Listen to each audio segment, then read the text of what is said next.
Hello everyone. Now usually on this channel I like to make crappy gaming videos, but today I want to talk about the gaming community because while it hasn't been bad, it hasn't been good. Yeah. So I'm just gonna talk about, well, what has happened during the gaming community during the half of this year, everything good and everything bad that I could find about the gaming community this year. So let's start with the good stuff. Okay, let's start with the good stuff. Diablo 4 released this year on June 1st, which I think was the pre-release, and then it fully released on June 6th. And apparently before the full release, and apparently this game got 10,000 years of playtime in less than a week, which is just insane. 10,000 years is like more than human civilization has existed, which is just crazy. Also, Minecraft 1.20 released, and it was such a good improvement from 1.19's utter disaster, how it was, which is something good. Also, Tears of the Kingdom came out, and it looks amazing, like actually amazing. And that's basically everything good that has happened this year, which is not a lot. I think there's more, but I just haven't researched a lot. That's basically it. So now let's move on to the bad stuff that has happened this year. Let's just get this out of the way. Mineplex shut down. Yeah. I'm pretty sure because of the owners were just like really greedy.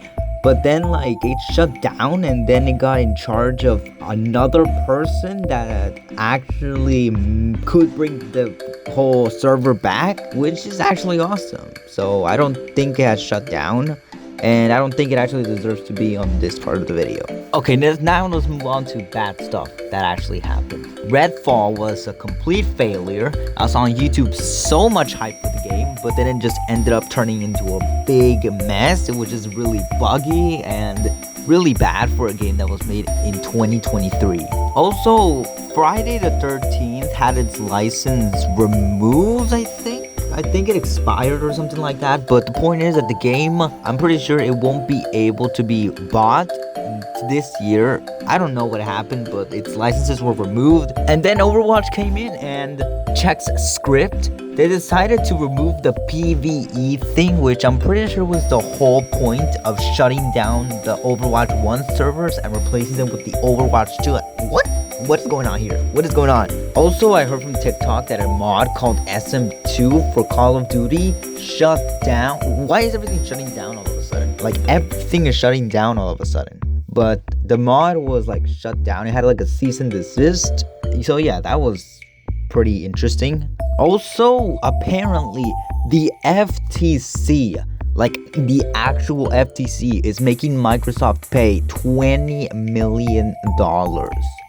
That is insane, but I'm pretty sure it will like not hurt Microsoft at all, because $20 million is not a lot for a company, but apparently it's because of illegally collecting kids' information without the parents' consent, which is just crazy. Okay, never mind. The FTC is also apparently is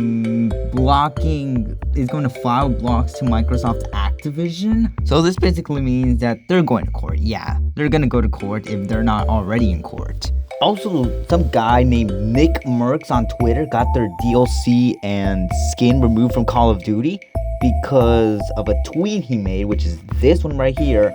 And apparently it was kind of offensive to the LGBTQ community, and for some reason that made their skin, it's just way too confusing and way too messy. I am not gonna get into it. Okay, this video just basically became a news channel. That's not exactly what I was heading for, so let's just head back on track. So there was a game called Lord of the Rings Gollum that released this year that was so bad that it apparently had to have an apology letter written. How do you make a game that's so bad that you have to have an apology letter for it? Apparently the game was just buggy, it was pretty fucking boring, and it was basically just crashing and it was terrible. Okay, never mind. Star Wars Jedi Survivor also had to put out an apology. Not because how bad the game was. The game was apparently good, but because apparently on PC it was just terrible. The frames were terrible. Basically, the performance was terrible. It was basically just lagging way too much, and it basically sucks so much that the developers had to put out an apology, which is just which is just crazy. Okay, this video did not turn out the way I thought it would be. This actually just turned into a news video. So yeah, probably the title was gonna be clickbait, but I didn't really want it to be this way. Now, I'm not the correct person to make this video. I'm not even the correct person to talk about this. I don't game a lot. I don't just spend my money on games, but I can say a few things. Even with games going upwards for like $70, for example, Tears of the Kingdom, and longer production times, this does not look bad. It means that the games will just keep getting better and better. Sure, some games we have are pretty shit, but most of the time they're actually pretty good. And maybe with the advance of technology, we might even get even more games.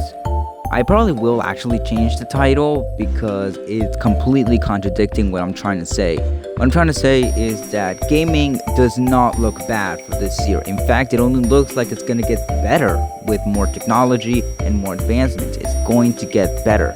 So I'm probably the wrong person to make this video. I'm definitely the wrong person to make this video, but I just wanted to have a little fun. This is just a little fun project for me. So thank you so much for watching, and please subscribe. Yeah, I'll see you next time. Goodbye. Also, Tears of the Kingdom is ridiculously expensive. Like, look at that. $70 for a game. That is a lot for a console game.